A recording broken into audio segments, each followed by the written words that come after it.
देखो, प्रपन्नता ही जीवन में कल्याण को देने वाली है, तो प्रपन्नता होनी चाहिए। अर्जुन के जीवन में प्रपन्नता है। हाँ। अच्छा, मुझे एक चीज बताइए, आप सब बैठे हैं, आप सब लोगों ने कभी ना कभी महाभारत पढ़ी है किसी ने, या महाभारत देखी तो होगी? किस किस ने? हाथ उठाओ जरा। तो महाभारत की कथा आप सबको पता होगी। अच्छा, महाभारत में सबसे बड़े धर्मात्मा कौन है, जिनको धर्मराज ही कहते हैं? कौन है? युधिष्ठिर जी। सबसे ज्यादा बलवान कौन है? भीम। सबसे सुंदर कौन है? नकुल। सबसे बुद्धिमान कौन है? सहदेव और विदुर। सबसे बड़े धनुर्वेद के ज्ञाता कौन है? सबसे बड़े धनुर्धर कौन है? भीष्म और कर्ण। और द्रोणाचार्य, वो तो सबके गुरु ही हैं महाराज, सबसे बड़े धनुर्धर हैं। अच्छा, सबसे बड़े दानी कौन है महाभारत में? कर्ण। तो फिर गीता भगवान ने अर्जुन को क्यों सुनाई? कभी सोचा है आपने? सबसे बड़े धर्मात्मा युधिष्ठिर जी, सबसे बड़े बलवान भीम, सबसे सुंदर नकुल, सबसे बुद्धिमान सहदेव विदुर, सबसे बड़े धनुर्धर द्रोणाचार्य भीष्म और कर्ण, सबसे बड़ी भक्त द्रौपदी, सबसे बड़े दानी अंगराज कर्ण, सबसे बड़े दुष्ट दुर्योधन शकुनी। तो अर्जुन का तो न आगे कहीं नाम है, न पीछे कहीं नाम है। लेकिन भगवान ने गीता किसको सुनाई? पार्थ को सुनाई, अर्जुन को सुनाई। तो क्या कारण है अर्जुन में ऐसा विशेष क्या कि जो भगवान ने किसी को नहीं दिया वो अर्जुन को दिया? क्यों? अर्जुन से ज्यादा धनुर्धर और लोग हैं, अर्जुन से अधिक धर्मात्मा और लोग हैं, अर्जुन से अधिक सत्यवादी भी और लोग हैं, अर्जुन से बड़े सुंदर भी और लोग हैं, अर्जुन से अधिक बुद्धिमान भी और लोग हैं। लेकिन क्या कारण है कि गीता केवल अर्जुन को मिली और किसी को नहीं? क्या कारण है कि सब अर्जुन नहीं हो सकते? भगवान बड़े प्रेम से अर्जुन को कहते हैं पार्थ, उसका रथ चलाते। क्या कारण है? अर्जुन में एक ही विशेषता है, अर्जुन में प्रपन्नता है, और वैसी प्रपन्नता किसी दूसरे में नहीं है। अर्जुन से बड़े धर्मात्मा बहुत हैं, अर्जुन से बड़े ज्ञानी भी बहुत हैं, अर्जुन से बड़े समझदार भी बहुत हैं, अर्जुन से बड़े धनुर्वेद के ज्ञाता भी बहुत हैं, अर्जुन से बड़े बलवान भी बहुत हैं, दानी भी बहुत हैं, भक्त भी बहुत हैं। लेकिन किसी के भी जीवन में अर्जुन जैसी प्रपन्नता नहीं है, अर्जुन जैसा समर्पण नहीं है भैया। आप कल्पना करो कि उस अर्जुन के जीवन में कितना समर्पण होगा, जिसने अपने जीवन के रथ की डोर ही भगवान के हाथ में सौंप दी है कि आप जहां चाहे वहां ले जाओ। इसीलिए पार्थ बनना बड़ा कठिन काम है, अर्जुन बनना बड़ा कठिन काम। ऐसी प्रपन्नता, ऐसा समर्पण। तो मानव जीव का कल्याण कैसे? बोले प्रपन्नता से। जीवन में जब प्रपन्नता जागेगी, प्रेम जगेगा, निश्चित मंगल होगा, निश्चित कल्याण होगा। दूसरा प्रश्न किया, महाराज 4 वेद हैं, 6 शास्त्र, 18 पुराण, उपनिषद, स्मृतियां हैं, पर सबका सार क्या है? तो सूत जी ने कहा सबका सार है भक्ति, सबका सार है प्रेम। प्रेम ही तो सबका आधार है। जिसने प्रेम को प्राप्त कर लिया उसने बहुत कुछ प्राप्त कर लिया। जिसके जीवन में प्रेम नहीं रहा उसने आज भी अभी कुछ पाया नहीं, कुछ विशेष नहीं पाया। इसलिए प्रेम, और प्रेम की प्रतिमूर्ति कौन है? हमारी श्री राधा। श्री राधा प्रेम का विग्रह है, प्रेम का स्वरूप है। हमारी माँ जानकी जी प्रेम का स्वरूप है, प्रेम की प्रतिमूर्ति है। हमारी प्रिया जी ऐसी प्रेमी है कि हम जैसे वाम मार्गी जीवों के कल्याण के लिए ठाकुर जी के वाम भाग में ही रहती। आपने देखा है जानकी जी को, श्री राधा जी को भगवान के किस ओर रहती हैं? बाईं ओर, बाईं ओर यानी उल्टी ओर। उल्टे हाथ की तरफ रहती हैं, बाएं तरफ। क्यों? क्योंकि हम सब लोग उल्टे चलने वाले लोग हैं ना, वाम मार्गी जीव हैं। तो हम सब लोगों को खींच तान के भगवान के चरणों में लाना, यही उनका काम है। इसीलिए हमारी प्रिया जी, उनमें बहुत दया है, प्रेम की प्रतिमूर्ति है। संत भी उनके नाम को गाते हैं, उनके स्मरण को गाते हैं। पेटिका लगी हुई है कि आपके मन में कथा को लेकर कोई प्रश्न है, अपने जीवन को लेकर प्रश्न है, आप कोई प्रश्न करना चाहते हो। बेचारे सबके लिए तो संभव नहीं हो पाता कि हमारे पास पहुँचे, और हमारे लिए भी संभव नहीं हो पाता कि सबसे मिल सकें, मिल पाएँ। तो आप लोग चाहें तो जो आपके मन का कथा को लेकर कोई प्रश्न हो, वो प्रश्न आप वो प्रश्न पेटिका जो है उसमें डाल देंगे, तो हमको आप घर से प्रश्न लिख कर ले आए।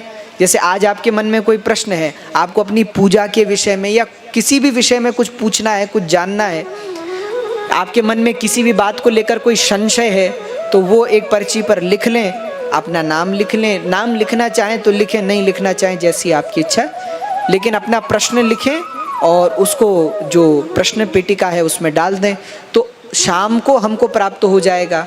आप मान लीजिए, अब आज तो हमने कहा ही है, कल मान लीजिए आप कथा से पहले कोई प्रश्न लिख कर ले आते हैं और उसमें डाल देते हैं, तो कथा के बाद आयोजक जो हैं वो उसको देखेंगे, पढ़ेंगे कोई नहीं, तो हम तक पहुंचा देंगे प्रश्न को, और अगले दिन की कथा में हम प्रयास करेंगे कि आपके प्रश्न का समाधान करें, आपके प्रश्न का उत्तर दे सकें। ऐसी भी व्यवस्था यहाँ की गई है। तो आप सब लोग इन सब सुविधाओं का भी लाभ उठा सकते हो। बाकी आज कथा का द्वितीय दिवस है, कल कथा का तृतीय दिवस होगा। कल आप और हम ध्रुव जी की कथा का श्रवण करेंगे, ध्रुव जी की मंगलमय झांकी का भी कल दर्शन करेंगे, और बड़े धूमधाम से ध्रुव जी और भगवान नारायण की अद्भुत झांकी का कल यहाँ दर्शन करेंगे। तो वो भी हमको, तो रोज़ कोई ना कोई उत्सव चलता ही रहेगा। तो आप सब लोग इन उत्सवों के माध्यम से, ये सब साधन इसलिए है कि किसी भी साधन से आप सब लोगों को भगवान की भक्ति में, भगवान के प्रेम में और भगवान के चरणों से जोड़ा जा सके। बस यही हम सब लोगों का प्रयास है। तो एक बार जोरदार तालियां समस्त आयोजकों के लिए और जो व्यवस्था कर रहे हैं उन सब के लिए। तो 2 प्रश्न का समाधान हुआ। तीसरा प्रश्न,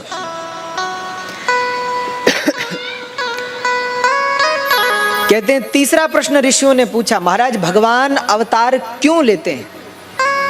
भगवान क्यों आए धरती पर? क्या भगवान भूमि के भार को हरने के लिए आते हैं? जैसा भगवान कहते ही हैं कि यदा यदा हि धर्मस्य ग्लानिर्भवति भारत अभ्युत्थानम् अधर्मस्य तदात्मानं सृजाम्यहम् परित्राणाय साधूनां विनाशाय च दुष्कृतां धर्म संस्थापनार्थाय संभवामि युगे युगे। भगवान धरती पर क्यों आए? धर्म के स्थापन के लिए आए, भूमि के भार को हरने के लिए आए, पापियों के मर्दन के लिए आए, संतों के रक्षण के लिए आए। महाराज भगवान धरती पर क्यों आए?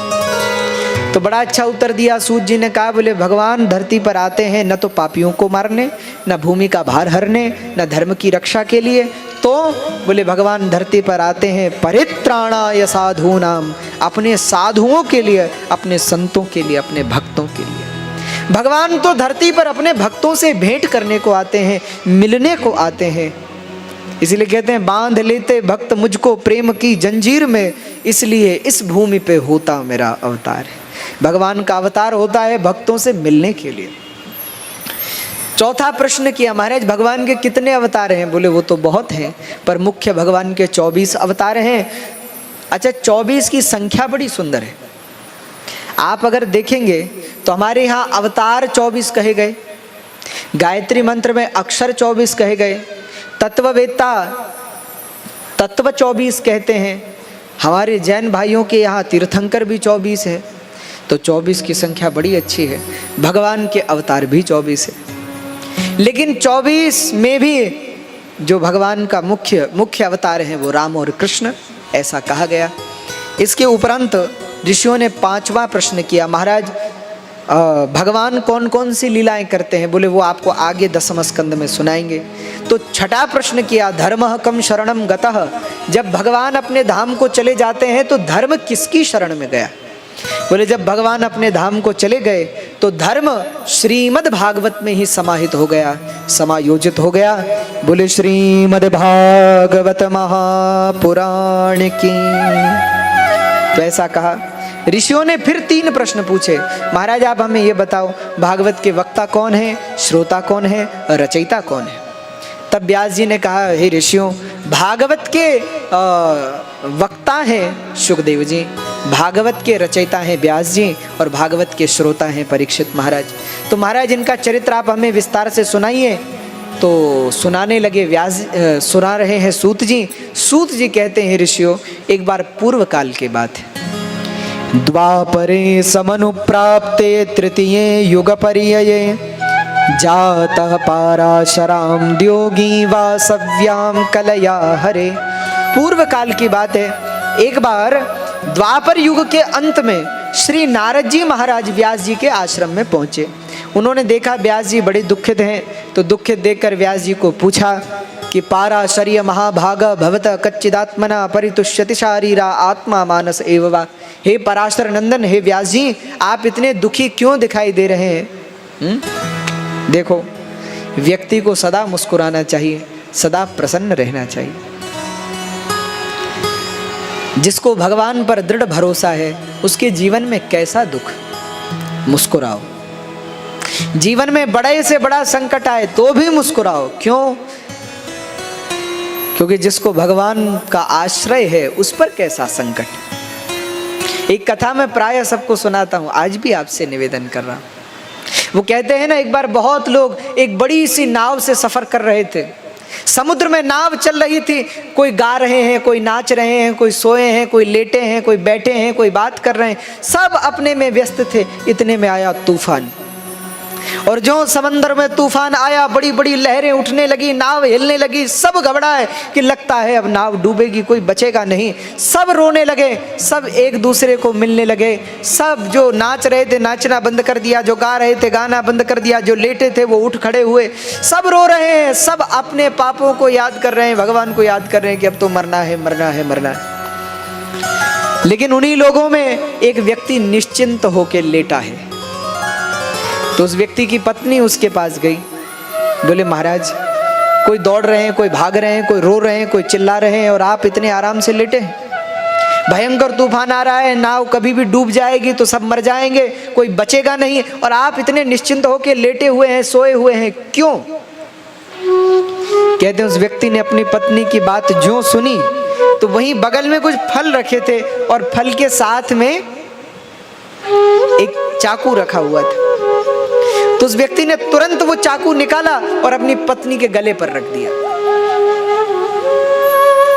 तो पत्नी तो जोर से हंसी, और उसने हंसते हुए कहा कि लोग यहाँ चिल्ला रहे हैं, रो रहे हैं, मर रहे हैं, और आपको यहाँ मजाक सूझ रहा है, हमारी गर्दन पर ये क्यों रखा है? तो उस व्यक्ति ने कहा, बोले एक बात बताओ, हमने तुम्हारे गले पर चाकू रखा तो तुम्हें भय क्यों नहीं लगा? अरे बोले महाराज, पति ने पूछा कि चाकू बहुत तेज है, थोड़ा भी जोर से लगेगा तो मर जाओगे। तो पत्नी ने कहा, मैं चाकू को देखकर तो भय होता है, पर चाकू आपके हाथ में है इसलिए भय नहीं हो रहा।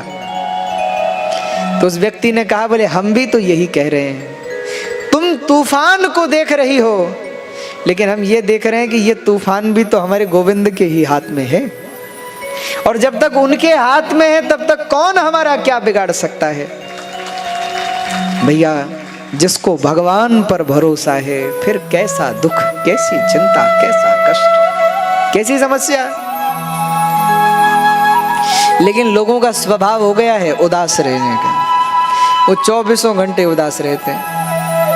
हाँ, हम तो चाहते हैं भैया सब प्रसन्न रहें, सब खुश रहें, सब मुस्कुराएं। हमें जब कोई दुखी व्यक्ति दिखाई देता है, हम बड़े संकोच में डूब जाते हैं कि भैया क्या बात है, ये क्यों दुखी है? मुस्कुराओ। जीवन उदास रहने को नहीं मिला है, जीवन मुस्कुराने को मिला है। मुस्कुराना चाहिए, प्रसन्न रहना चाहिए। और भैया, जब भगवान के चरणों में बैठने के बाद भी, संतों के गुरुजनों के चरणों में बैठने के बाद भी उदास हो तो फिर क्या, सब बेकार है, व्यर्थ है। इसीलिए मुस्कुराओ, प्रसन्न रहो। नारद जी ने पूछा, व्यास जी आप बड़े दुखी दिखाई देते हैं, क्या बात है? तो व्यास जी ने अपनी सब चिंता बताई। महाराज मैंने 17 पुराण लिख दिए पर मन को कुछ शांति, कुछ संतोष नहीं हो रहा, मैं क्या करूं? अब आप ही बताइए, मुझे शांति क्यों नहीं मिल रही, मुझे संतोष क्यों नहीं हो रहा? तब नारद जी ने कहा, हे व्यास जी आप चिंतित न हो, अपने मन में भगवान की कथा को, भगवान के स्वरूप को धारण करो और भगवान की सहज सुलभ बाल लीलाओं का वर्णन करो, भगवान के बाल सुलभ चरित्रों का लेखन करिए, श्रीमद् भागवत की रचना करिए। तो व्यास जी ने कहा, क्या मैं कर सकूंगा? नारद जी ने कहा, अपने भरोसे करोगे तो नहीं होगा, भगवान के भरोसे करोगे तो होगा। क्यों? तो नारद जी ने अपने पूर्व जन्म की भी कथा सुनाई कि व्यास जी हम तो पूर्व जन्म में दासी के पुत्र थे, पर संतों की कृपा हो गई और देवदत्त मिमाम वीणाम स्वर ब्रह्म विभूषिताम मूर्छयित्वा हरि कथाम गायमानश्चराम्य हम। संतों की कृपा हो गई और देखो हमारा जीवन कैसे बदल गया। इसलिए भगवान पर भरोसा रखो और भागवत जी का लेखन शुरू करो।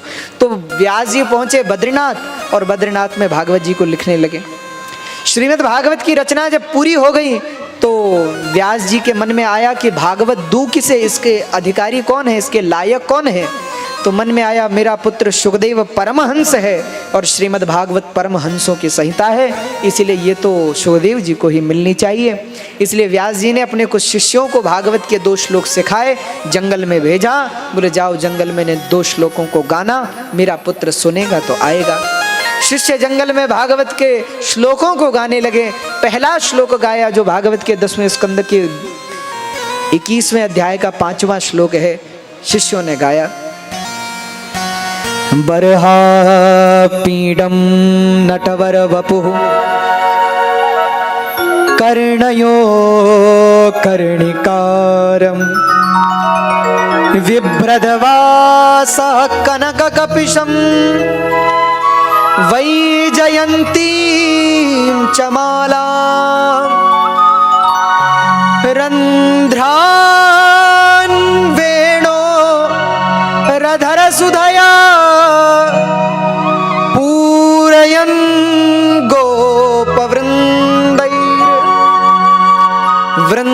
वृन्दारण्यं स्वपदरमणं प्राविशद गीतकीर्तिः।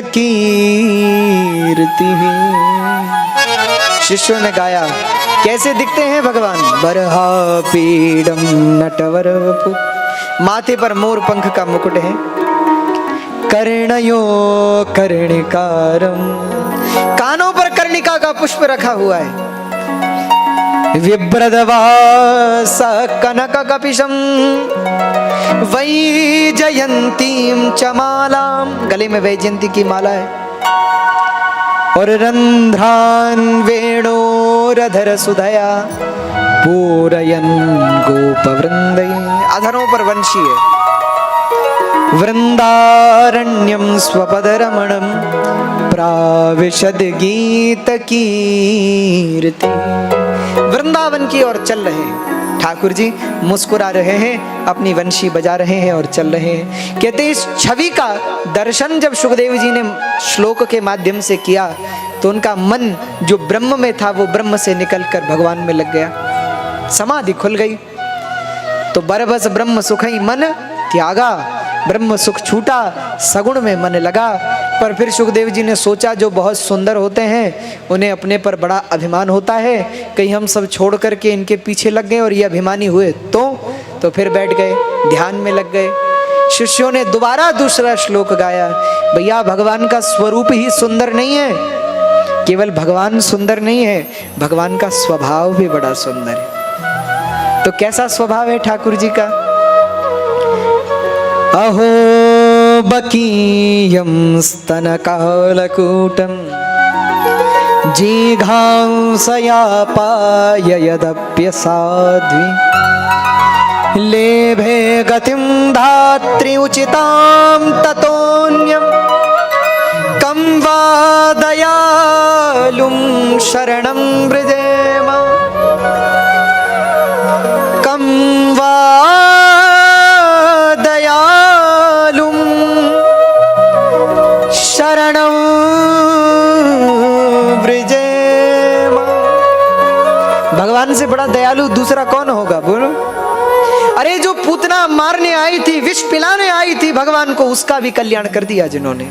जो मारने आई है उसको भी जो तार दे वही तो परमात्मा है। हमारे गोविंद में बड़ी दया है भैया। वो तो मारने आए, कोई नाटक भी करे ना उनकी भक्ति का, नाटक भी करे, हृदय से भक्ति न करे, नाटक करे तो नाटक से भी रीझ जाते हैं। कई बार कोई दिखावे की भक्ति भी करे तो भी प्रसन्न हो जाते। ऐसा दया, ऐसी दया किसमें होगी? कम वा दयालुम शरणम व्रजेम। सुखदेव जी ने कहा भैया अब हमको यहाँ नहीं रहना, अब सब देख लिया हमने, अब तो दोबारा ये मिलेंगे नहीं मिलेंगे, बस चरण पकड़ लो। दौड़े हैं सुखदेव जी, शिष्यों के पास आए, महाराज ये 2 श्लोक मुझे सिखा दो। बोले आपको 2 नहीं 18,000 सिखाएंगे, हमारे साथ चलो। चलो महाराज। सुखदेव जी व्यास जी के आश्रम में पहुंचे, भागवत जी का अध्ययन किया और अध्ययन करने के उपरांत फिर सुखदेव जी पुनः वन की ओर यात्रा करते हैं, जंगल की ओर जाते हैं और भगवान के भजन में ग्रह त्याग करते हैं। तो आपने और हमने वक्ता के बारे में सुना, रचयिता के बारे में सुना। अब भागवत के श्रोता, श्रोता कौन है? श्रोता है परीक्षित महाराज। कहते हैं महाभारत युद्ध के उपरांत जब दुर्योधन की जंघा टूट गई है, यदा मृधे कौरव सृंजयाना वीरेश्वथो वीरगतिं गतेषु वृकोदरा विद्ध गदाभिमर्श भगनो रुदंडे धृतराष्ट्रपुत्रे। दुर्योधन अपने कर्मों को, अपने प्रारब्धों को भोग रहा है। उसने जो पाप हंस हंस करके किए थे उन्हें रो रो करके काट रहा है। जंघा टूटी पड़ी है, मृत्यु के लिए तरस रहा है पर मौत नहीं आ रही। आज अश्वत्थामा उसके पास आया और फिर दुर्योधन के कहने पर, बड़ी लंबी कथा है, अश्वत्थामा जाता भी है और रात्रि में सोए हुए द्रौपदी के 5 पुत्रों को 5 पांडव समझकर उनके सिर भी काट कर ले आता है, दुर्योधन को दिखाता है। लेकिन दुर्योधन ने जब ध्यान पूर्वक देखा तो ये सिर पांडवों के तो थे नहीं, पांडवों के पुत्रों के थे। तो दुर्योधन ने इसी दुख में कि अब हमारे कुल में कोई जल देने लायक भी नहीं रहा, इस दुख में अपने प्राण त्याग दिए। यहाँ अश्वत्थामा समझ गया कि पांडव मुझे जीवित नहीं छोड़ेंगे, वन की ओर भाग चला। अगले दिन जब सबको इस बात की सूचना मिली कि बच्चों की हत्या हो गई है तो द्रौपदी जी और पांडव बड़े दुखित हुए। कहते हैं तब अर्जुन अश्वत्थामा को पकड़ने के लिए चले, वन में जाकर अश्वत्थामा को बंदी बनाया और बंदी बनाकर ले आए द्रौपदी के पास। लेकिन द्रौपदी ऐसी दया की देवी है कि द्रौपदी जिसने उसके 5 बालकों की हत्या की, उस अश्वत्थामा को देखकर भी कहती हैं उवाच चासहन्त्यस्य बंधुना नयनं सती मुच्यताम एष ब्राह्मणो नितराम गुरु। महाराज इसे छोड़ दो, इसे मत मारो, ये गुरु जी का पुत्र है, गुरु पुत्र है, इसीलिए मारने योग्य नहीं, पूजने योग्य है, इसे छोड़ दीजिए। अर्जुन चिंता में पड़े, क्या करें?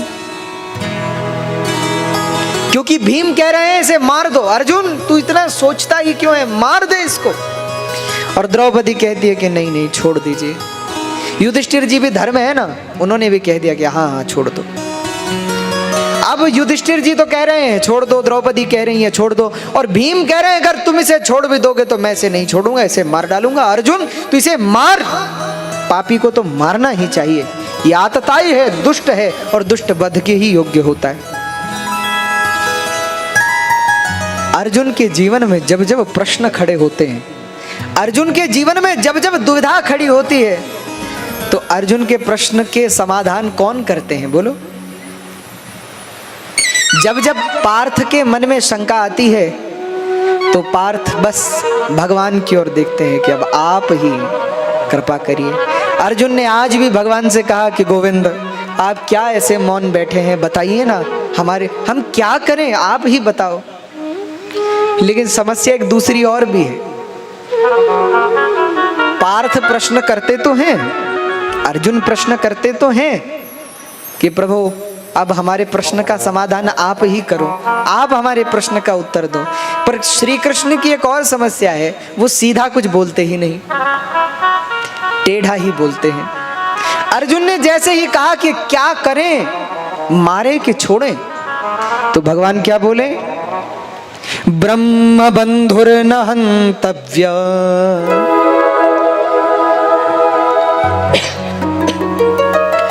ब्रह्म बंधुर्न हन्तव्य, आततायी वधारहण, मयैवो भयमाम्नातं परिपाह्यानुशासनम्। देखो क्या कह रहे हैं भगवान, कितना टेढ़ा बोलते हैं। अर्जुन ने कहा कि मैं क्या करूं, दुविधा में हूं, कोई कहते हैं इसे मार दो, कोई कहते हैं छोड़ दो, अब छोड़ें कि पकड़ें, क्या करें। तो भगवान कहते हैं ब्रह्म बंधुर्न हन्तव्य, ब्राह्मण को कभी मारना नहीं चाहिए। अर्जुन बोले तो ठीक है छोड़ देते हैं। तो भगवान बोले रुको रुको रुको रुको, तो बोले आतताई वधारहण, दुष्ट को छोड़ना नहीं चाहिए। तो महाराज हम करें क्या, ये ब्राह्मण भी है दुष्ट भी है, तो क्या करें। भगवान बोले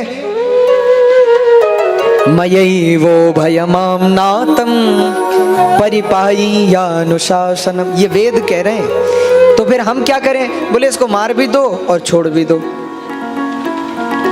तो भीम को बड़ा क्रोध आया आज भगवान पे, छोटे भाई लगते हैं ना भगवान भीम के। भीम ही एक ऐसे हैं जो भगवान को डांट देते हैं, ज्यादा टेढ़ा भगवान बोलते हैं तो वही है डांटने वाले, और कौन डांटेगा भगवान को। अब समस्या है अर्जुन क्या है, अर्जुन ने गीता में कहा है ना क्या, शिष्यस्ते हम साधिमाम त्वाम प्रपन्ना, आप मेरे गुरु मैं आपका शिष्य, तो ये तो कुछ कह नहीं सकते। पर भीम है वो छोटा भाई मानते हैं भगवान को, तो डांटा और डांट करके कहा बोले कभी तो सीधी बात कर लिया करिए।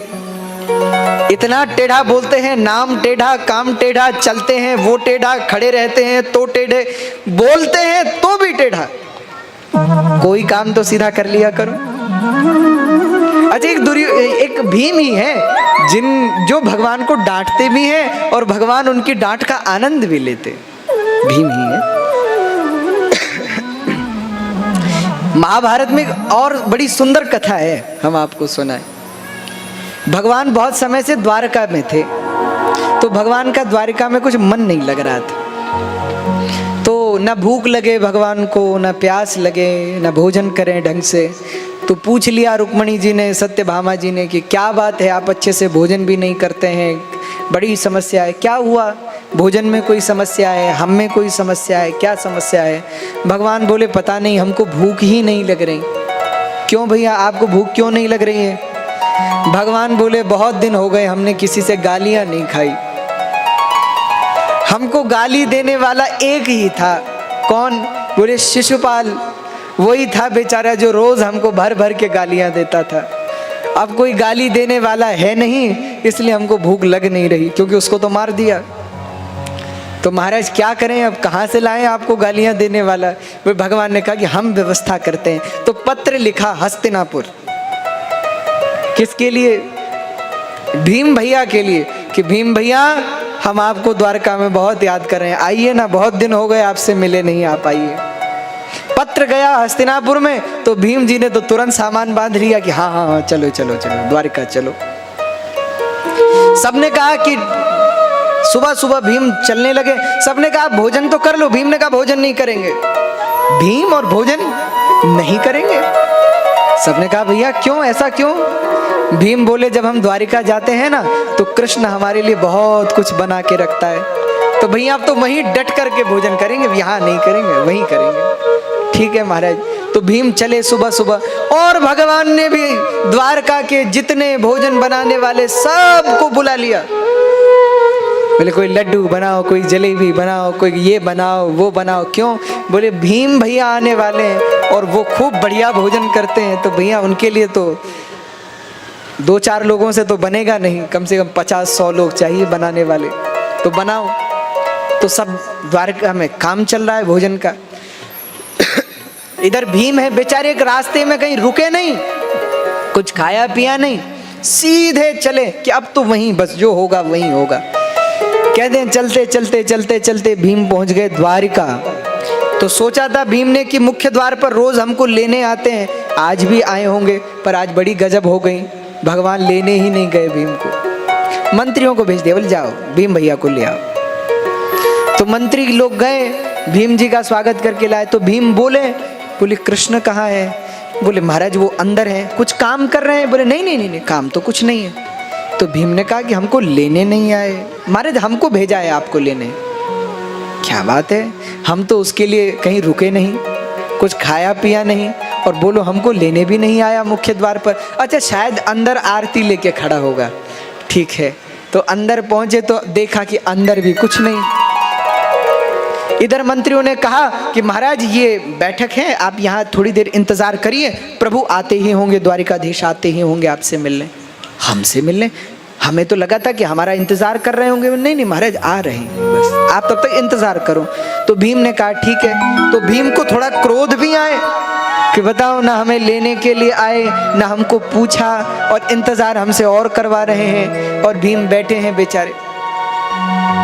अब तो 5 मिनट हुआ, 10 मिनट हुआ, भीम को भूख भी लगे क्योंकि सुबह के चले हस्तिनापुर से, कुछ खाए पिया तो वहां है नहीं। कहते महाराज 10 मिनट हुआ। तो फिर मंत्रियों से पूछा कि बोले कहाँ है तुम्हारे द्वारिकाधीश? बोले महाराज थोड़ी देर इंतजार करिए, आते ही होंगे। हाँ ठीक है। थोड़ी देर और रुके, आधा घंटा हो गया। अब तो भीम को थोड़ा क्रोध आए, तो भीम क्रोध में भर करके बोले हैं कहाँ वो? उनको पता भी है कि हम आ गए हैं क्या नहीं है? उनको सूचना है? बोले हमारा सूचना तो पूरी है। सूचना पूरी है? आधा घंटा हो गया हमको यहाँ इंतजार करते करते। महाराज थोड़ी बैठिए ना, आते ही होंगे। अब धीरे धीरे तो भीम क्रोध से लाल होने लगे। तो मंत्री लोग पीछे से भगवान के पास आए, बोले प्रभु वो और क्रोध में आ रहे हैं, आप तो अंदर हैं पर पहले हमको ही पीटेंगे वो, आप जल्दी चलो। भगवान ने कहा अभी चलते हैं, रुको। बाहर आए, देखा भीम क्रोध में लाल है। मंत्रियों से कहा जाओ पूछ कर आओ, बताओ उसको कि हम आए, सुबह से बैठे हुए हैं यहाँ, हम कोई पागल हैं, कोई विक्षिप्त हैं, उसके लिए सब काम काज घर बार छोड़ करके आए, इतना बड़ा रास्ता चल करके आए, और ये देखो तो हमसे बोलने को राजी नहीं, मिलने को राजी नहीं। जाओ बताओ क्या कर रहे हो, जरा देख कर आओ। अब मंत्री सैनिक अंदर आए, भगवान को देखा, प्रभु क्या बात है, पूछ रहे हैं ये आप क्या कर रहे हैं, बाहर क्यों नहीं आ रहे? भगवान बोले ऐसा कहो कि भोजन कर रहे हैं। महाराज ऐसा मत कहो। अरे बोले तुम कह दो। तो बाहर आए मंत्री लोग, भीम ने क्रोध में भर करके पूछा क्या कर रहे हैं द्वारिकाधीश? तो मंत्री बोले महाराज भोजन कर रहे हैं। अब तो भीम को क्रोध 7वें आसमान पे पहुंच गए कि हम तो सुबह से भूखे चले हैं, और ये देखो तो हमसे मिलने की बजाय अंदर बैठकर भोजन ही पाए जा रहा है। क्रोध में भर करके बोले अभी उसे भोजन कराता हूँ, अब तो अति हो गई। होगा द्वारिकाधीश औरों के लिए, हमारे लिए काहे का द्वारिकाधीश? लोग कहते होंगे उसको भगवान भगवान, हमारे लिए काहे का भगवान? अरे हम उसको बचपन से जानते हैं, चोर है, चोरी करने वाला है, गाय चराने वाला है, बहुत सिर पर बैठा दिया है। लगता है द्वारिकाधीश सच में ही हो गया, लगता है सच में राजा बन गया है। आज तक तो छोटा भाई था हमारा, पर अब छोटा भाई नहीं रहा, अब तो बड़ा ही हो गया है। ओ भर भर के भीम गालियां दे, और भगवान अंदर बड़े खुश हो कि चलो बहुत दिनों के बाद अब अच्छा लग रहा है। तो भीम तो बहुत देर भगवान को बुरा भला बोलते रहे। अब चले क्रोध में अंदर, अब भगवान अंदर हैं, द्वार लगा है, भीम दरवाजा खटखटाए, द्वार खोलो। तो भगवान अंदर से जोर से बोले रुक्मणी लड्डू ले आओ। तो भीम को और क्रोध आए कि यहाँ अंदर चल क्या रहा है, बार बार कहते हैं लड्डू ले आओ, जलेबी ले आओ, इसका मतलब ये तो भोजन ही कर रहे हैं, हम भूखे बाहर बैठे। तो बिगड़ करके बोले तुम्हारे सेवक होंगे जो इंतजार करेंगे तुम्हारा, हम किसी का इंतजार नहीं करते। लगता है बहुत अभिमानी हो गए हैं, लगता है वो शिशुपाल ठीक कहता था कि ये ग्वाला ही है, छलिया ही है, चोर ही है, खूब गालियां दी। और अब जब अति हो गई तो भीम ने कहा कि हम कोई पागल हैं, कोई विक्षिप्त हैं जो बोले जा रहे हैं, अगले को कोई मतलब नहीं, बस हम ही बोले जा रहे हैं, हम यहाँ एक घड़ी भर नहीं रहेंगे, द्वारका में एक पल नहीं रुकेंगे और दोबारा कभी द्वारिका में चरण नहीं रखेंगे, हम जा रहे हैं। ऐसा कहकर जो ही भीम मुड़े और जाने लगे, भगवान दौड़ करके आए और भीम जी को पीछे से भगवान ने अपने भुजाओं में भर लिया, गले से लगा लिया। बोले भक्तवत्सल भगवान की जय। भगवान ने भीम को गले से लगा लिया। भीम ने पीछे मुड़कर देखा तो ठाकुर जी मुस्कुरा रहे हैं। भीम ने कहा भैया क्यों अकेले अकेले भोजन कर रहे हो और हमको ऐसा रुकवाया? अरे बोले भैया क्या बात है ना, वो बहुत दिन से हमने गालियाँ नहीं खाई थी, तो एक आप ही हैं जो हमको गालियाँ देने का सामर्थ्य रखते हो, तो इसलिए ही तो हमने आपको यहाँ बुलाया था, और हम भोजन नहीं कर रहे हैं, आपके लिए इंतजाम कर रहे हैं, चलिए देखिए आपका थाल लगा रहे हैं। तो भीम को अंदर ले गए तो बड़ी सी थाल में भीम के लिए भोजन परोसा है, तो अपने हाथ से भगवान भीम को खिलाते हैं। तो भीम का और भगवान कृष्ण का संबंध बड़ा दिव्य है, बड़ा प्रेम करते हैं भगवान से। तो आज डांटा भीम ने भगवान को कि कभी तो सीधा सीधा बोल लिया करो, जब देखो टेढ़ा मेढ़ा ही बोलते हो, ऐसा बोलते हो कि समझ भी नहीं आता, पता नहीं क्या कहते हो। अरे भैया इसको मारे कि छोड़ें? भगवान ने कहा डांटिए मत, बता रहा हूं। सम्मानित व्यक्ति के लिए उसका अपमान ही मृत्यु है, तो इसका अपमान कर दो तो ये मर भी जाएगा और मरेगा भी नहीं, दोनों ही बात हो जाएगी। तो बोले हाँ ये ठीक है। तो ऐसा कहना चाहिए ना, पहले कहते हो मार भी दो छोड़ भी दो, ऐसा कोई कहता है? तो भगवान को खूब डांट लगाई। यहाँ अश्वत्थामा के सिर की मणि निकाल दी गई, धक्के मारकर उसे निकाल दिया गया। पर दुष्ट अपने स्वभाव को नहीं छोड़ता। अश्वत्थामा ने सोचा इन पांडवों के वंश में मैं किसी को जीवित रहने नहीं दूंगा, तो धनुष पर ब्रह्मास्त्र का संधान किया उत्तरा के गर्भ को नष्ट करने के लिए। विकराल ब्रह्मास्त्र उत्तरा के गर्भ की ओर जो बढ़ा, उत्तरा सीधे भगवान की ओर चली और भगवान से बोली पाहि पाहि महायोगी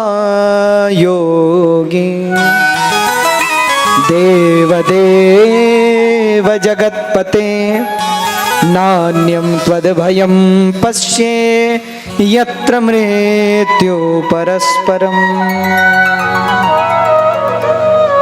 आज उत्तरा जी रो रही हैं, भगवान से कह रही हैं प्रभु अब आप ही मेरी रक्षा करिए। तब भगवान ने अंगुष्टमात्रमलम स्फुरत पुरट मौलिनम उत्तरा के गर्भ में प्रवेश किया है, अपनी गदा के प्रहार से ब्रह्मास्त्र को नष्ट किया, उत्तरा के गर्भस्थ शिशु और उत्तरा की भगवान ने रक्षा की। ऐसी कथा आई, उत्तरा पर भगवान ने कृपा की। यहाँ सब पांडव भगवान की स्तुति करते हैं, कुंती जी भगवान की स्तुति कर रही हैं।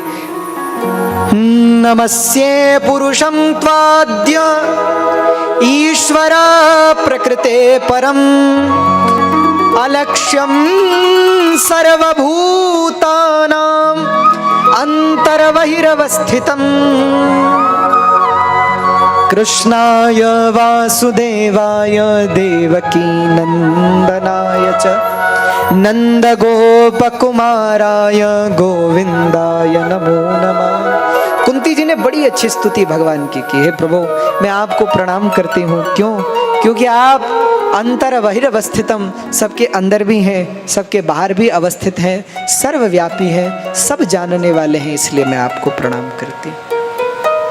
प्रभु आप मुझ पर कृपा करिए, मुझ पर दया करिए, मुझ पर करुणा करिए। हे नाथ, कुंती जी ने भगवान कृष्ण को अपना सखा बनाया है, मित्र। कुंती जी अपनी स्तुति के आखिरी स्तुति में, बीच में तो भगवान ने कहा कि मांगो क्या चाहिए, तो कुंती जी कहती हैं विपद संतु न शश्वत तत्र तत्र जगत गुरु भवतो दर्शनम यस्याद पुनर्भव दर्शनम। हे प्रभु यदि आप मुझे देना ही चाहते हैं ना तो क्या दीजिए, मुझे दुख दीजिए, कष्ट दीजिए। कुंती जी भगवान से दुख मांग रही हैं। दुख क्यों मांग रही हैं? क्योंकि भैया दुख में सुमिरन सब करे और सुख में करे न कोई। सुख में लोग भगवान को भूल जाते हैं, दुख में लोगों को भगवान की याद आती है। इसलिए कुंती जी ने कहा, प्रभु मुझे तो दुख ही प्रिय है जिसमें मैं आपको न भूलूं। लेकिन भगवान ने कहा, कुंती मैया मेरे पास दुख तो है नहीं, मेरे पास तो आनंद है, सुख है, दुख नहीं है। तो कुंती जी ने कहा, रपुनर भव दर्शनम, फिर 2 वरदान दीजिए। पहला, जब बुलाऊं मेरे सामने प्रकट हो जाना। दूसरा, कुछ दिन और ठहर जाइए प्रभु हस्तिनापुर। क्योंकि भगवान द्वारका जाने को तैयार हैं। तो फिर जब प्रार्थना की तो भगवान रुक गए, रोक लिया भगवान को। भगवान रुक जाते हैं भक्तों के कहने पर, रुक गए। अच्छा, कुंती जी ने अपने आखिरी स्तुति में भगवान को सखा कहा। सखा यानी मित्र। कुंती जी कह रही हैं, श्री कृष्ण कृष्ण सख वृषभाव निद्रो, श्री कृष्ण कृष्ण सख वृषभाव निद्रो, राजंश वंश दहना मपवर्ग वीर्य, गोविंद गोद्विज सुरारति हरावतार, योगेश्वराखिल गुरो भगवन नमस्ते। कुंती जी कह रही है, श्री कृष्ण कृष्ण सख वृषभाव निद्रो, हे कृष्ण कृष्ण, हे सखा, हे मेरे मित्र, सख वृषभाव निद्रो, राजंश वंश दहनाम बविर्ग वीर्य, राजाओं के दर्प का मर्दन करने वाले, गोविंद गोद्विज सुरारति हरावतार। हे गोविंद, हे गोद्विज पालक, हे भक्त जन रक्षक, हे नाथ, गोविंद गोद्विज सुरारति हरावतार, योगेश्वरा अखिल गुरु भगवन नमस्ते। अच्छा, दोनों ही बातें कह दी भगवान को। पहले कहा श्री कृष्ण कृष्ण सख, तो भगवान को सखा कह दिया। और आखिरी पंक्ति में ये भी कह दिया कि आखिरी पंक्ति में भगवान को ये भी कह दिया, गुरु, गुरु भी कह दिया। राजंश वंश दहनाम वर्ग वीर्य, गोविंद गोद्विज सुरारति हरावतार, योगेश्वराखिल गुरु भगवन नमस्ते। योगेश्वराखिल गुरु, गुरु भी भगवान को कहा। तो भगवान को सखा भी कह दिया और भगवान को गुरु भी कह दिया। अच्छा, वास्तविकता में देखा जाए तो गुरु जीव का सबसे अच्छा सखा है, जो उसको कल्याण के मार्ग की ओर ले जाता है, भगवान की ओर ले जाता है। तो कुंती जी ने भगवान को वंदन किया, नमस्कार किया, प्रार्थना की, प्रभु कुछ दिन और ठहर जाइए हस्तिनापुर। भगवान ने कहा ठीक है, और यहाँ हस्तिनापुर भगवान ठहर गए हैं। तो कुंती जी का बड़ा अद्भुत चरित्र है। भागवत में 3 भागवत नारियों का वर्णन है। पहली है कुंती, दूसरी है द्रौपदी और तीसरी है उत्तरा। 3 भागवत नारियां, तीनों ही सास बहू हैं। कुंती उत्तरा की सास है द्रौपदी, द्रौपदी की सास है कुंती, और तीनों ही भागवत हैं। तो यहाँ भगवान हस्तिनापुर ठहर गए हैं। भगवान ने उत्तरा की भी रक्षा की है, पांडवों की भी रक्षा की है, और माँ कुंती पर भी कृपा की है। तो इस प्रकार भगवान अपने भक्तों का रक्षण करते हैं, संवर्धन करते हैं और अपने भक्तों पर कृपा करते हैं। तो आज हमने कुंती जी के चरित्र तक की कथा का श्रवण किया। कल आप और हम भीष्म स्तुति की कथा का श्रवण करेंगे, और बहुत सी कथाओं के श्रवण के साथ आखिरी में ध्रुव जी की कथा का श्रवण करेंगे। ध्रुव जी की मंगलमय झांकी का भी आप और हम कल दर्शन करेंगे। बड़े धूमधाम से आप और हम ध्रुव जी और भगवान नारायण की दिव्य मंगलमय झांकी को यहाँ लाएंगे और उनका दर्शन करेंगे। और ध्रुव जी से कल शिक्षा लेंगे कि हम सब लोगों को भी ध्रुव जी की तरह प्रयास करना है, और ध्रुव की तरह जिसके हृदय में प्रयास होगा, परमात्मा आज नहीं तो कल उसे निश्चित प्राप्त होंगे। तो कल आप और हम ध्रुव जी के चरित्र को सुनेंगे और भी बहुत सारी कथाओं का श्रवण करेंगे। आज अब समय पर्याप्त हो चला है, पर्याप्त हो रहा है। तो आइए आप और हम सब मिलकर भाव और प्रेम के साथ भगवान के मंगलमय नाम का स्मरण करेंगे। उसके उपरांत जैसा कि आप सब लोगों को हम पूर्व में ही सूचना दे चुके हैं कि जिन लोगों को माला चाहिए वो माला प्राप्त करें, जिन लोगों को राम नाम पुस्तिका चाहिए वो राम नाम पुस्तिका प्राप्त करें, और जिनको काउंटर चाहिए जप करने के लिए वो इसे भी प्राप्त कर सकते हैं निःशुल्क सामने से। तो अभी भजन, उसके उपरांत आरती, आरती के बाद जब आप प्रसाद लेंगे तो जिन जिन लोगों को जो चाहिए आप सामने से प्राप्त कर सकते हैं। और बहुत सारे भक्तों के तो अपूर्व सहयोग इस कथा में रहे भैया। जिन लोगों ने ये काउंटर वितरित करने के लिए इस कथा में सेवा की है, देखो सेवा करनी आनी चाहिए।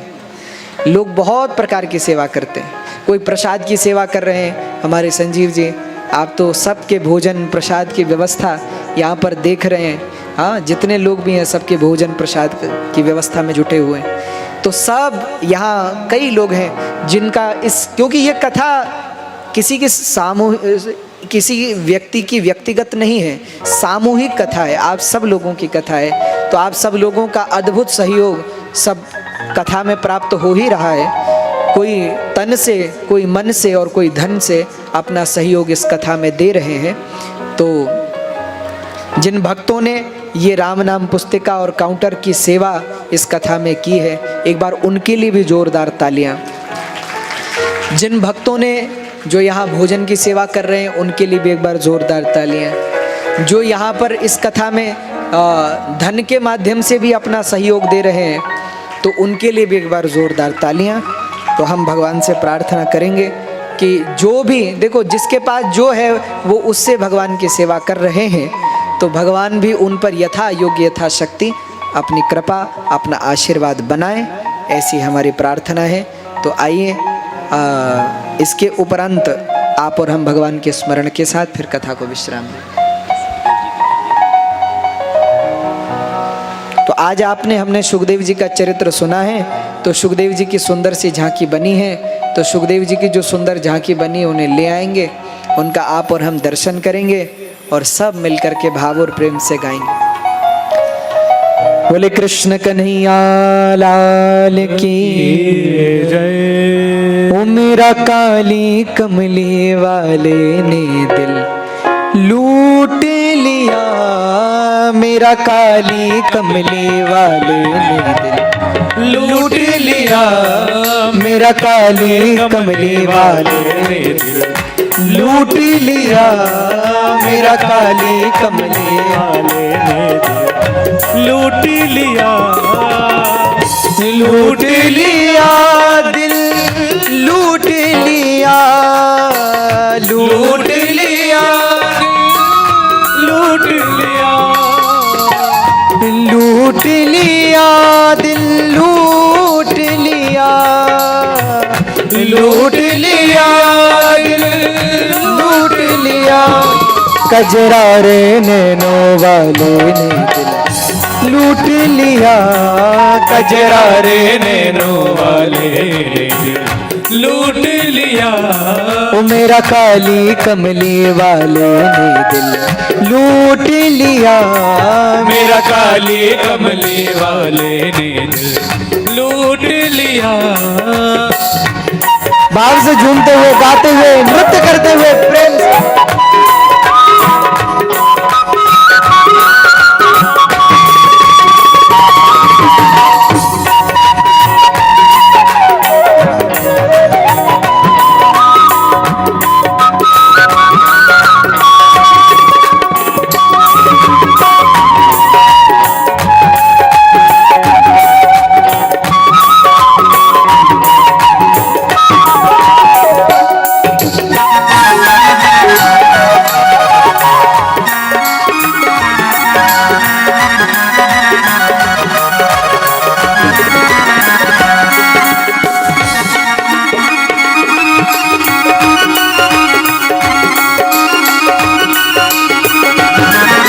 मेरे दिल में बस गया कर सुंदर श्याम सलोना, हाँ सुंदर श्याम सलोना, हाँ सुंदर श्याम सलोना, मेरे दिल में बस गया कर सुंदर श्याम सलोना, हाँ सुंदर श्याम सलोना, हाँ सुंदर श्याम सलोना, उस बाके की बाकी अदा ने कर दिया मुझ पर टोना।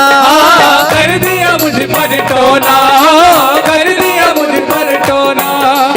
उस बाके की बाकी अदा ने कर दिया मुझ पर टोना। कर दिया मुझ पर टोना, कर दिया मुझ पर टोना। अरे तिरछी चितवन वाले ने दिल लूट लिया, कजरारे नैनो वाले ने दिल लूट लिया। हाँ तिरछी चितवन वाले ने दिल लूट लिया। तिरछी चितवन वाले ने दिल लूट लिया। लूट लिया, लूट लिया, लूट लिया दिल लूट लिया। लूट लिया दिल लूट लिया। लूट लिया दिल लूट लिया। कजरारे नैनो वाले ने दिल लूट लिया। कजरारे नैनो दोनों हाथ उठाकर भाव से लूट लिया। मेरा काली कमली वाले ने दिल लूट लिया। मेरा काले कमले वाले ने दिल लूट लिया।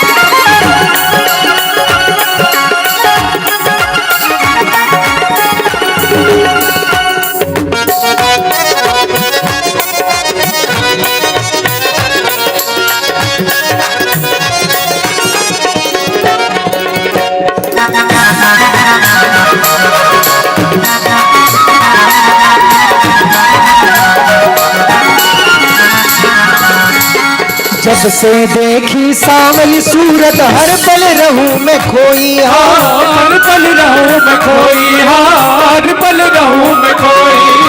जब से देखी सांवली सूरत हर पल रहूं मैं खोई। हर पल रहूं मैं खोई, हर पल रहूं मैं खोई। रात दिन तेरी याद सताए छुप छुप बैठ के रोई।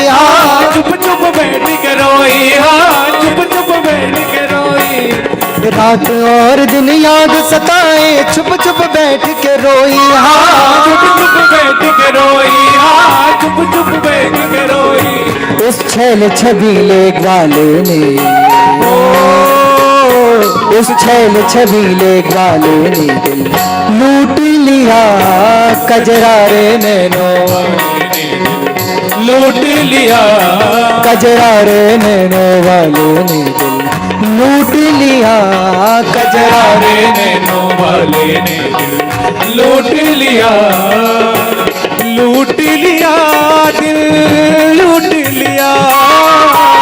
लूट लिया दिल लूट लिया।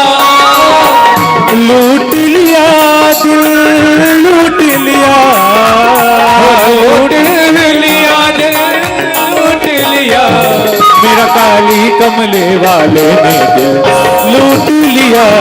मेरा काले कमले वाले ने दिल लूट लिया।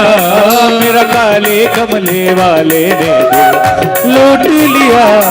मेरा काले कमले वाले ने दिल लूट लिया।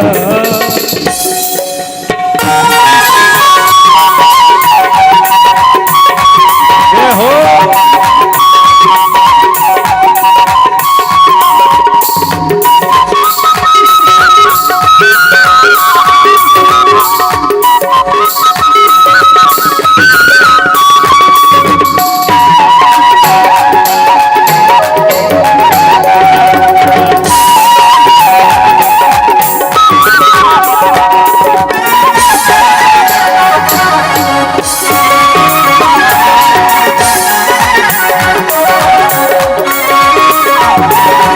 एक झलक क्या तेरी देखी हम तो तेरे बेटे। हम तेरे हो बेटे हो, हम तेरे हो बेटे। एक झलक क्या तेरी देखी हम तेरे हो बैठे हम तेरे हो बेटे, हम तेरे हो बेटे। तेरी सांवली सूरत पर हम दिल अपना खो बैठे दिल अपना खो बेटे, दिल अपना खो बेटे। और तेरी सांवली सूरत पर हम दिल अपना खो बैठे दिल अपना खो बेटे, दिल अपना खो बेटे। चित तिरछी चितवन वाले ने, अरे तिरछी चितवन वाले ने लूट लिया, तिरछी चितवन वाले ने लूट लिया। चित चोर कन्हैया वाले ने लूट लिया, चित चोर कन्हैया वाले ने लूट लिया। लूट लिया, दिल लूट लिया, लूट लिया, दिल लूट लिया। लूट लिया, दिल लूट लिया, लूट लिया, दिल लूट लिया। चित चोर कन्हैया, चित चोर कन्हैया, ओ चित चोर कन्हैया प्यारे ने दिल लूट लिया, चित चोर कन्हैया वाले ने लूट लिया। कजरारे नैनो वाले ने लूट लिया, कजरारे नैनो वाले ने लूट लिया। मेरे श्याम कन्हैया प्यारे ने दिल लूट लिया, मेरे श्याम कन्हैया ने कान्हा तुम्हारा रूप है, ये कैसा साहूकार मेरे नैना गिरवी रख लिए, जो दर्श किया एक बार। लूट लिया, कजरारे नैनो वाले ने लूट लिया। मेरे श्याम कन्हैया प्यारे ने दिल लूट लिया, कजरारे नैनो वाले ने लूट लिया। कजरारे नैनो वाले ने लूट लिया, कजरारे नैनो वाले ने लूट लिया। अरे नैनो वाले ने लूट लिया। बोले वृंदावन बिहारी लाल की, राधा रमण लाल की, सब भक्तन की, जय सब संतन की जय जय जय श्री राधे।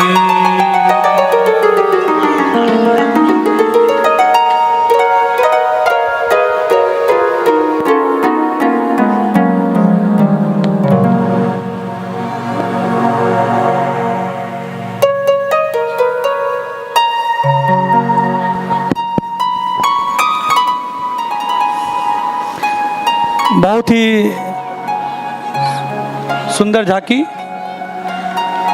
भगवान सुखदेव जी और राजा परीक्षित जी की। राजा परीक्षित जी को जब श्राप मिला तो उनके गुरु ने आदेश किया कि आप जाके सुखदेव जी के पास जा कर के और भागवत कथा का ज्ञान लीजिए, श्रवण कीजिए। बहुत ही सुंदर झांकी। आज के इस आयोजन में हमारे मुख्य यजमान श्री प्रमोद अग्रवाल जी, श्रीमती ज्योति अग्रवाल जी के परिवार से बहुत दूर दूर से लोग, मतलब भारत से ही नहीं बल्कि नेपाल से भी, विदेश से भी लोग यहाँ पे आए हैं। उनकी बेटी हैं पूर्विका गर्ग जी और श्री नीतीश गुप्ता जी उनके दामाद हैं। मैं चाहता हूँ वो आगे आएँ और उनके स्वागत के लिए, अभिनंदन के लिए मैं अपने बीच उपलब्ध हैं श्री ब्रिजेश गुप्ता जी, जनपद के वरिष्ठ समाज सेवी। मैं चाहता हूँ आगे आ जाएं।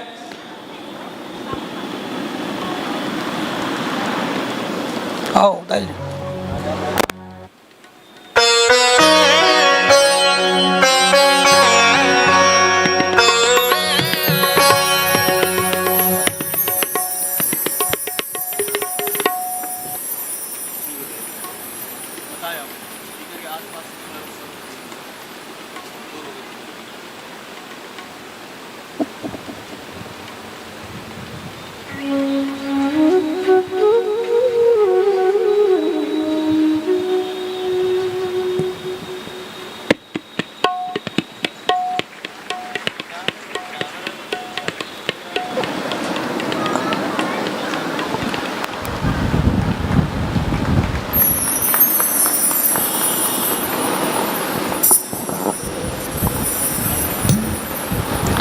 मुख्य यजमान परिवार से ही ताऊ जी हैं श्री राकेश अग्रवाल जी, श्रीमती अर्चना अग्रवाल जी। लखनऊ से 2 दिन से यहाँ पे कथा का श्रवण कर रहे हैं। हम लोग बहुत आपका हृदय से आभार प्रकट करते हैं। और हमारे कार्यक्रम अध्यक्ष श्री संतोष जिंदल जी से अनुरोध है। अच्छा, तो मैं अनुरोध करूंगा श्री सुमित जिंदल जी, आदरणीय ताऊ जी ताई जी का सम्मान करें।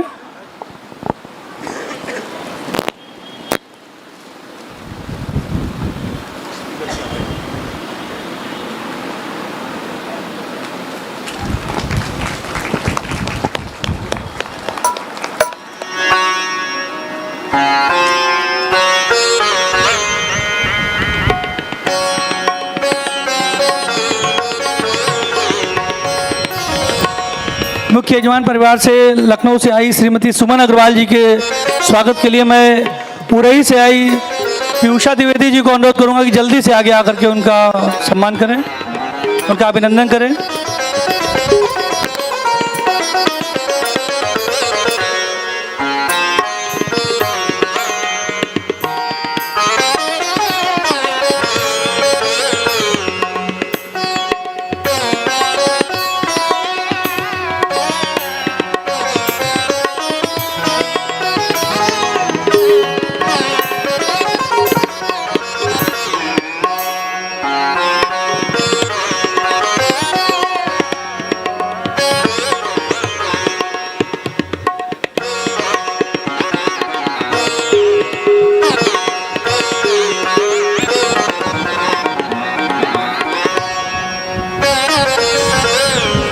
मैं बहुत आभार प्रकट करता हूँ आप सभी का, आप सब कथा में श्रवण करने के लिए बाहर से यहाँ पे आए। आज के आयोजन में जैसा कि महाराज जी बता रहे हैं कि राम नाम लेखन कापी और नाम जप काउंटर और माला, ये तीनों चीज़ों का वितरण होना है। राम नाम लेखन कापी काठिया आश्रम अयोध्या से आई है आप लोगों के लिए। जो भी श्रद्धालु राम नाम लेखन करना चाहें वो वहाँ से कापी ले सकते हैं और कापी को जल्दी से जल्दी जब वो भर जाए तो यहाँ पे जमा कर देंगे। तो जैसे पिछली बार कथा में हम लोगों ने व्यासपीठ से आपको आशीर्वाद दिलवाया था, वैसे इस बार भी व्यासपीठ से आप सबको आशीर्वाद मिलेगा। नाम जप काउंटर और माला श्री हिमांशु गुप्ता जी, श्री ओमकार नाथ गुप्ता जी, उनकी तरफ से हमारी टीम के सदस्य हैं और बहुत ही धार्मिक हैं, हर चीज़ में हमारा सहयोग करते हैं। वो वृंदावन से आप लोगों के लिए काउंटर और माला लेकर के आए हैं। हम चाहते हैं उनके लिए जोरदार तालियों से उनका अभिनंदन हो। बहुत बहुत धन्यवाद।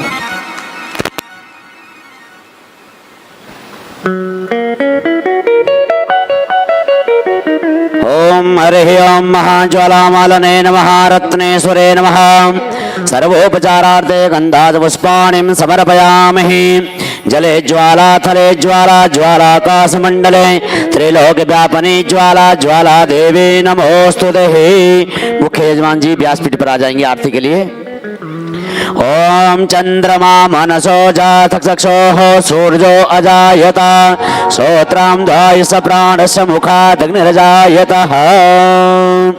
ओम इदगुं अवेः व्रजननं मे असुदसवेरगुं सर्वगणगुं स्वस्ते आत्मसने प्रजासने पशुसने लोकसन्नभयसने अग्निहिं प्रजां बहुलां मे करोत्वन्नं पयोरेतु अस्मासु दतः।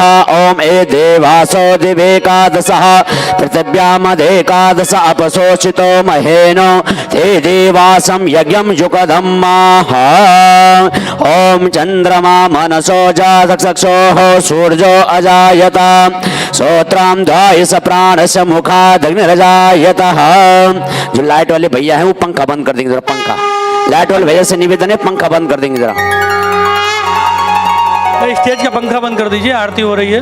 ओम इदगुं अवेः प्रजानं मे अस्तु दशवेरगुं सर्वगणगुं स्वस्ते आत्मसने प्रजासने पशुसने लोकसन्नभयसने अग्निहिं प्रजां बहुलां मे करोत्वन्नं पयोरेतु अस्मासु दतः। श्री भागवत भगवान की है आरती, पापियों को पाप से है तारते। श्री भागवत भगवान की है आरती, पापियों को पाप से है तारते। ये अमर ग्रंथ ये मुक्ति पंथ ये पंचम वेद निराला, नव ज्योति जगाने वाला। ये अमर ग्रंथ ये मुक्ति पंथ ये पंचम वेद निराला, नव ज्योति जगाने वाला। श्री राम यही घनश्याम यही, श्री राम यही घनश्याम यही, हरि नाम यही हरि धाम यही, हरि नाम यही हरि धाम यही। प्रभु की महिमा की आरती, पापियों को पाप से है तारते। श्री भागवत भगवान की है आरती, पापियों को पाप से है तारते।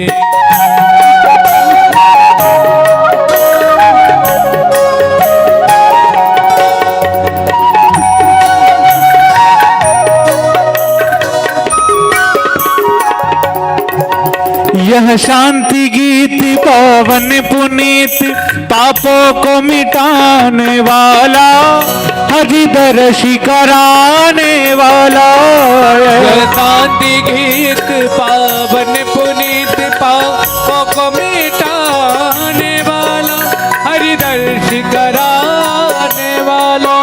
यह सुख करनी मैया दुख हरणी, यह दुख करनी मैया दुख हरणी, यह सुख करनी मैया दुख हरणी, यह सुख करनी मैया दुख हरणी। जग के मंगल की आरती, पापियों को पाप से है तारते। श्री भागवत भगवान की है आरती, हो आरती, पापियों को पाप से है तारती।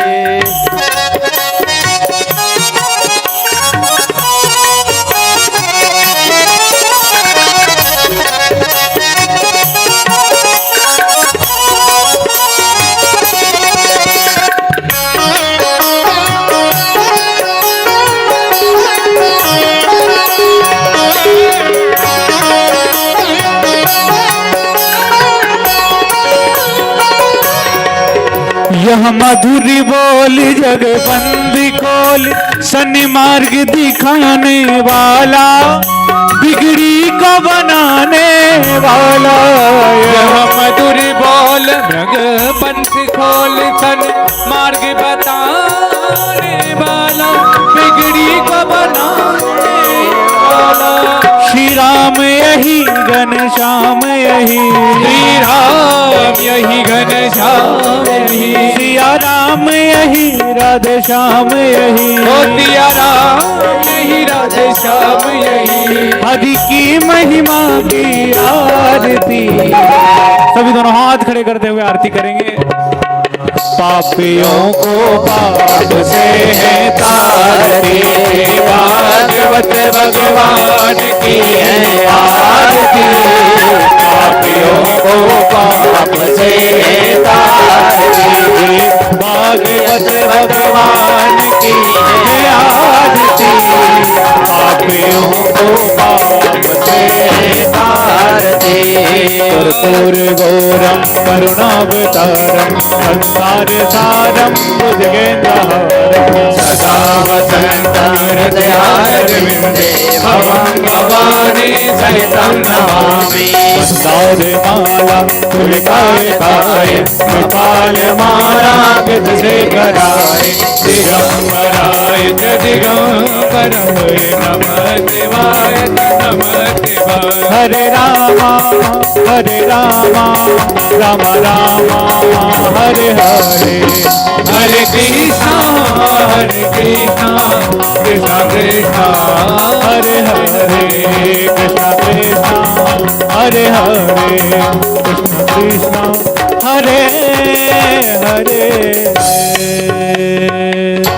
हरि ओम महा ओम पात्रमध्ये सिदं दोयं भारमिदं केशवोपरि अङ्गलग्नमनुष्याणं सर्वपापं जपोहते सर्वकष्टं जपोहते जलेना शीतले कर्णं पुष्पे देवतादिवन्दनमः। सब लोग हाथ में पुष्प ले लेंगे। जो लोग नीचे हों जिनके पास पुष्प नहीं हो हाथ जोड़ लेंगे। हरि ओम जज्ञेन जगमय जन्त देवास्तानि धर्माणि प्रथमान्यासन्नः ते हनाकं महिमानः स चन्द्रवद्र पूर्वे